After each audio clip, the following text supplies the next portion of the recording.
What's up, y'all? Alina Isaac here of the Champaign Room, and Andrej Stojakovic is back. Obviously, been announced, been talked about for a while now, and it was expected for him to come back. But it's still nice to officially get Andrej Stojakovic back.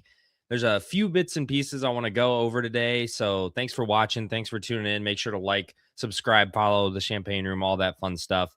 Again, I'm Illini Isaac. It is now May 28th, and last night we got Andrej Stojakovic's decision to withdraw from the NBA draft and come back to Illinois.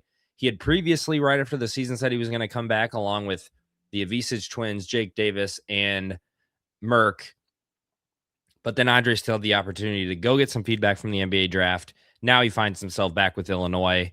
I think first and foremost, it's a good sign that Illinois clearly has money, clearly has resources.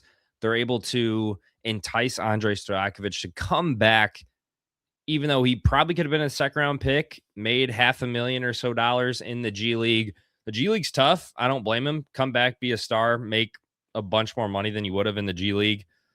I think also proves he has some things he can develop with his game. Mostly the three-point shot, I would say he definitely needs to develop if he wants to play at the next level, which sometimes you see guys take that next step and then sometimes you don't, and they end up, playing international, still can have an amazing career, but he's got a lot of the features that NBA players have. It's just, can he really complete his game with the three-point shooting, which we saw at times this year, but it really did feel forced a lot of times, or like he was really seeking his shot. I think Andre's three-point percentage could be a lot better this upcoming year if there's less pressure and if he starts and doesn't feel like, okay, I got to come in and be that spark. I think there's a big opportunity that he could definitely take a step and improve that three-point percentage. Defensively, I think he can get even better. He showed later in the year, especially against Bennett Sturts in the tournament, that he can really shut guys down. He's got the size to shut guys down. A lot of times he'll be guarding a 2 or a 3. So he has the length. He's very athletic, probably the most underrated athlete on the team, which you can see from all of his dunks and just quick spins, things like that. So I think Andre can really become that lockdown defender like you've had in the past with a Trent Frazier. Terrence was pretty locked down. Kylan at times, which can add just as much or more value than anything else or anybody else on this team. You're going to have scores on this team. If he can lock down, defend, and prove that he can shoot the three ball, I think that can go a long way for his development and for Illinois, obviously. Another thing, he can be an Illinois legend. I mean, nobody probably would have thought Terrence was going to be an Illinois legend after his first year in Champaign. Came back, led the team to the Elite Eight, had the most dominant stretch of Illinois basketball, that 6 to 8 week stretch that we've probably ever seen, at least in my lifetime, and overcame adversity, obviously, got his jersey in the rafters upside down the first time, but ended up making some good light out of that. So I think Andre has that opportunity to come back, make a ton more memories like he already did this season, and potentially get his name in the rafters. I'm not saying he's going to for sure be an All-American, but I think he can definitely be an Illinois legend. He's got the celebrity type look to him, I feel like, and celebrity type way he goes about things and just quotes and stuff he was saying like in the tournament. I think he has a lot of potential to be someone that Illinois fans don't forget. That's for sure. I think it's really big too that Andre's coming back because he fits with this team so well. Like Vox is going to be able to light up and score and pull up from just about anywhere. Andre is going to be able to get to the rim on just about anybody, like we saw so many times. Tommy can step out and hopefully hit the three more consistently. If you have those guys that can spread it out and then you consistently have a guy like Andre who's able to take it to the rim, get it to the paint, that can go a long way stretching out defenses. And Illinois at times the last few years has become three dependent. Luckily last season we had a lot more good 3-point games than bad 3-point games. But if you have the threes that aren't falling, you become upset proof, which I think Illinois was last year. And Andre was a big piece of that. There was a handful of games like Maryland, Oregon, and then I know against some smaller teams. And he played well against some bigger teams too, like Houston and Texas Tech. But you were almost upset proof because of a guy like Andre who can easily go get 30 on a mid-major team who's just not going to be able to stack up against him, not going to be able to keep him from the basket. So again, I just really like his fit with this team and the rest of the guys on the team. And I like that there's not going to be pressure. I was talking about this with Kyle Toss the other night. I don't think Andre has to feel pressure that he has to come in and be the guy, which I think he was really trying to figure out at times this year. And then as Illinois fans, after games like Texas Tech, and I'm pretty sure Alabama, he played well.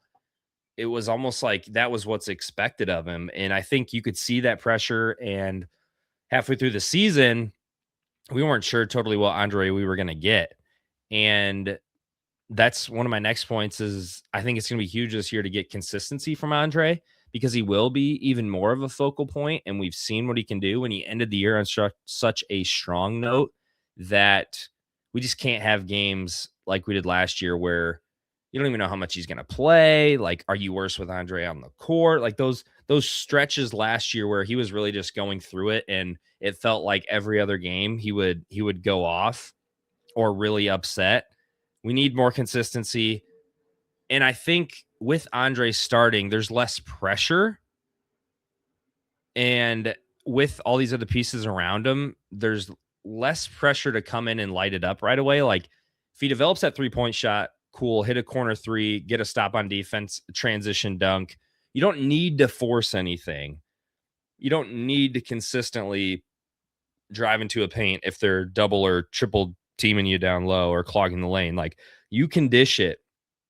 And you see that at all levels of basketball, that when you have a guy that can spread it out, a guy that can score from anywhere, like a Vox, like Mert can spread it out, can shoot threes, can score down low. It just really helps those guys that are super dynamic at getting to the rim. I hate to say it, but there was times where Io and Kofi almost got in the way of each other because Kofi obviously could only stay down low.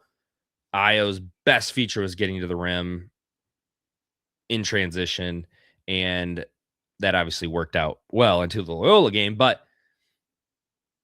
I like the fit of Andre with some of these other shooters and guys that can get their own basket even more maybe than this past season, because all the guys returning are also taking steps, like the Avicii twins. Maybe Jake Davis can develop a mid-range jumper or something a little bit. And then Merck, I think, is only going to take a step. I think, again, I touched on this. I think he's going to be the best defender on your team. He probably already is by default because some of the other guys naturally are not the greatest defenders. And we're not expecting this team to be a top 10 defensive team. I think you just want to see signs of what you saw in the tournament where we knew they had potential because they had so much length and because they could defend the rim. We just want to see that consistently through the Big Ten season. And I'd love to see some games where even if the ball's not falling, you're playing so well on defense that you're in the game, you're staggering the other team. And I think Andre can be a huge focal point of that. Again, I go back to Bennett Sturts in the tournament. A lot of Sturts' inefficiency was because of Andre. And I just think he can bother guards and bother guys at the 2 and the 3 spot because of his length. And he's only going to get quicker. Hopefully he's only going to get better at understanding Cam Crocker's scheme and just fitting in his role, even on the defensive side of the ball. It's one thing to know your role on the offensive side of the ball. Like, okay, I don't need to go score here. I can rely on the other guys, rely on the offense. And then it's another thing to know your spot on defense where, okay, I'm going to help here. Okay, I'm going to be the vocal leader and tell guys where to go and all that stuff. And then I think lastly, I love the idea of the year 2 leap. The year 2 leap under Brad Underwood. We saw it obviously from Terrence Shannon. We saw it from Kylan. Kylan took over games last year and more so just vocally became such a focal point of that team. I mean, one of the biggest advocates for year 2 leaps is actually Benham Rickhouse, because there were games last season where Ben was such a liability defensively. And then there were games this year where you're like, I could not have drawn up a better textbook defensive play than what I just saw Benham Rickhouse do. Love Ben. Hope he gets a chance overseas or whatever he decides to do. Side note there. But Andre, I think, can take another step defensively, like I said, and then can take another step offensively where picking when to drive, picking when to shoot, developing more of a 3-point shot, not forcing things like I think he did in a handful of losses this past year, and really maybe just becoming more of a leader, becoming more of a wise basketball player, which obviously he's got great genes and an NBA father, so he's not lacking for basketball knowledge and wisdom surrounding him. But we've seen the year two leap really since the transfer portal and everything has blown up, and Underwood has taken advantage of it. And I think Andrej Stojakovic can be the next chapter of the year two leaps for Brad Underwood.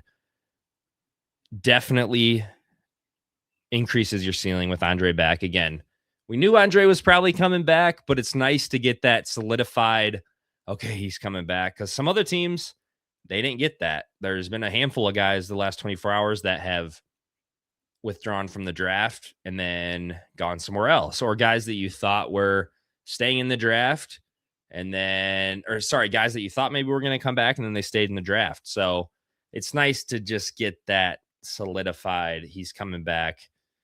In the next few weeks or so, we're going to get some, I'm sure, summer highlight clips of Vox and Andre passing it back and forth, and Quentin Coleman doing something if he's there, if he's with Team USA. But which, another thing, Quentin Coleman made the U18 men's national team, which is awesome. We'll see. It's about to be a little bit more dead on the Illinois basketball news front, but this was huge. A lot of content coming to the Champaign room. I'm Illini Isaac, putting out content almost every day. Illinois content, college sports content, all that fun stuff. And make sure to keep in touch with TCR. Andrej Stojakovic is back. The 2026-2027 college basketball season is going to be a blast for Illinois and ILL. Thanks for watching.